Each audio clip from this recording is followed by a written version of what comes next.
Hello. So on the 18th, my dear friend Claudette, aka Claudette, celebrated her birthday, and she is and has been an incredible part of my life. She teaches what is known as Sky Astrology. If you've heard of Western astrology, you may be familiar with the constellations like Leo and Virgo and Libra. And right now, Western astrology would tell us that we are in Scorpio season. But Claudette's birthday, which was on the 18th, she's a Libra, because Sky Astrology follows the actual path of the stars. What's happened is that the Western calendar is actually based on the Babylonian calendar, which has been outdated for thousands of years. If you stargaze or have studied astronomy, the path of the sky does not actually even go through the constellation of Aries anymore.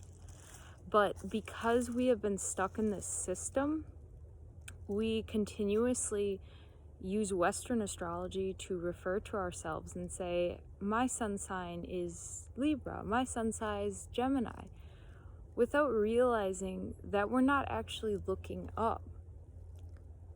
When you begin to look into Sky Astrology, when I found Sky Astrology, when Claudette found me, and I really used the constellation app and saw these things, I realized that there is a huge distortion between the cycles of the sun and the moon and the planets. Western astrology tends to actually be ahead a moon than where the moon placement actually is. And you can test this. If you have a constellation app, you can take it and look up in the sky, or you can just look up. Look up when the moon is in crescent or waxing or waning, and see where the constellation is. Because Western astrology will be telling you that the moon is in Scorpio when it's actually in Libra.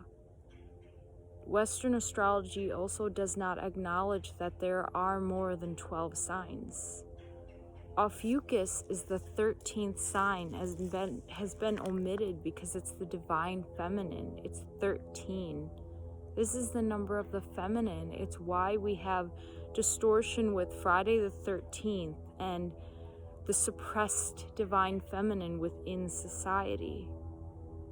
And this is the year, this is 20 H2O, it's the water year, and 13 becomes 4.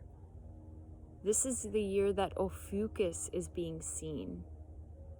And Sky Astrology incorporates this, and it also incorporates Satis and Orion, as well as stars, because it's not just the constellations up there as well, it's the energies of the stars, the planets.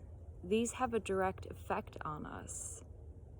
The movement and the place that you were born symbolized your energy in this world.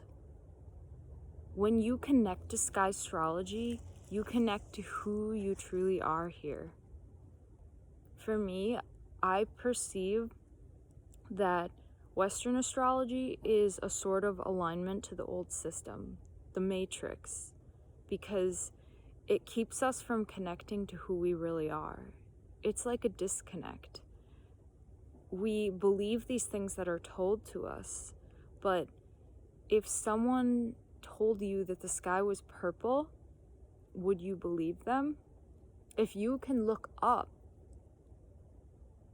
you can see that the sky is not purple. But the thing is, we believe these things because we're told them, and we follow the system without actually looking up and reconnecting. And that is everything that Sky Astrology is about. It's about looking up. It's about connecting to these stars, these heavenly bodies, and feeling them, because these things have power. These are energies in the universe.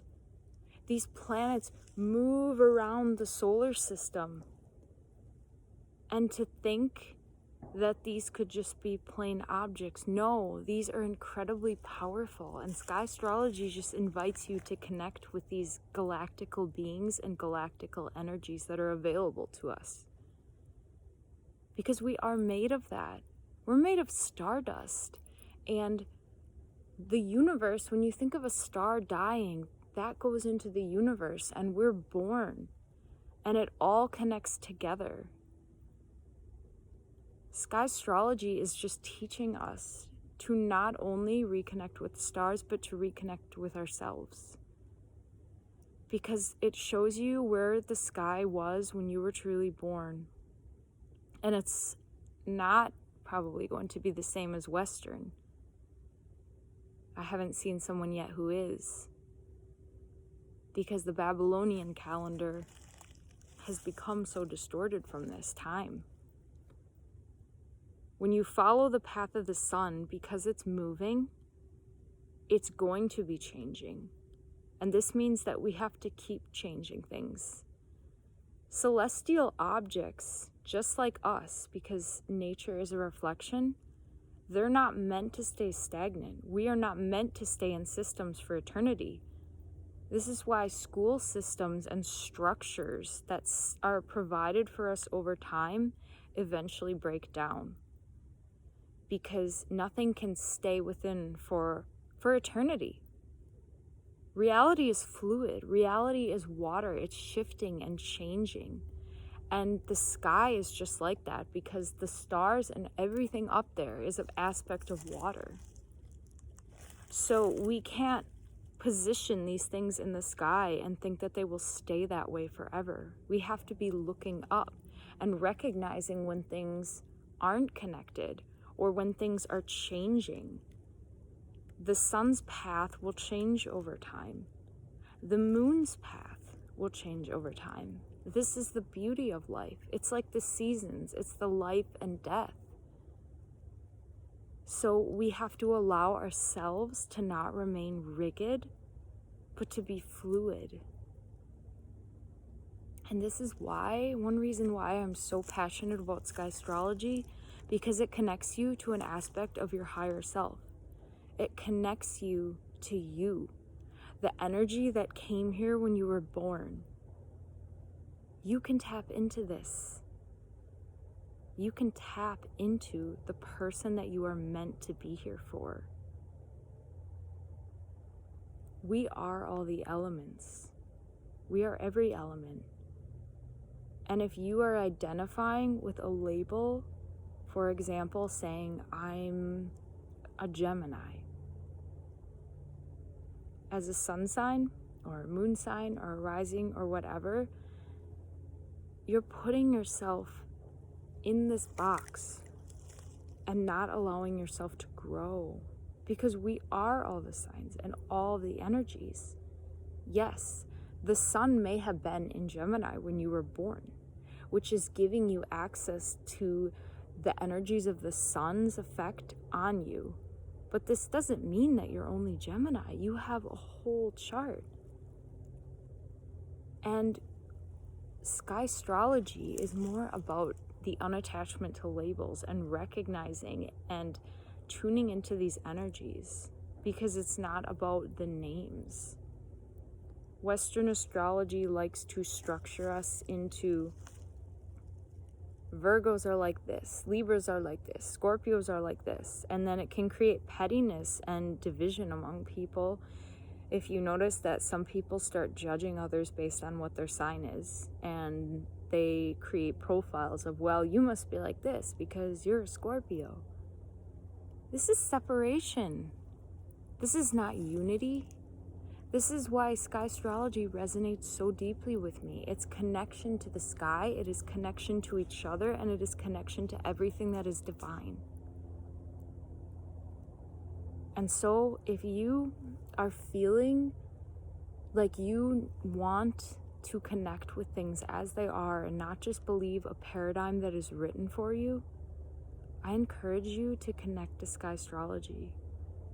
You can follow Claudette. Her profile is aka Claudette on Instagram. She offers free readings and for a basic intro, and in-depth ones for if you truly want to learn a lot and more about this. She has been so incredible in the journey of so many people, and I can say for myself, the things that she's done, it's like opening the gate of another realm, because you're not just gazing up and stargazing, you are truly connecting to these energies. And that is something that we all have access to. So if you are open, and if this resonates with you, I invite you to reach out to her, or at least to look up.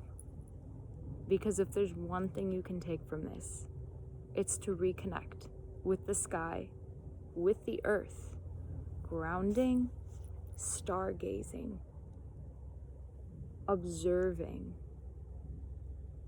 everything around you. Not just looking down at the ground or on your phone. Everything around you. We're not robots, and we have access to everything. So tune in. Namaste.